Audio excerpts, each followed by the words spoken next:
پیارے پیغمبر نے اور کیسی بات فرما دی، فرمایا اپنے گھر میں نفل پڑھنا، فرمایا میری اس مسجد سے بھی افضل ہے۔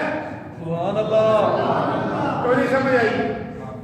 لاکھ روپیہ پورا لگتا مسجد نبوی چاہیے تھے، تو اس مسجد نبوی سے بھی زیادہ فضیلت اپنے گھروں میں نماز پڑھنے کی ہے۔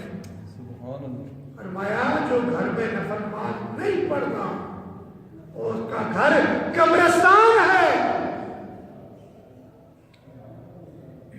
اگر نماز ہوتی ہے تو پھر گھر ہے، قبرستان میں نماز جائز نہیں ہے۔ اس لیے فرمایا گھروں کو قبرستان نہ بناؤ۔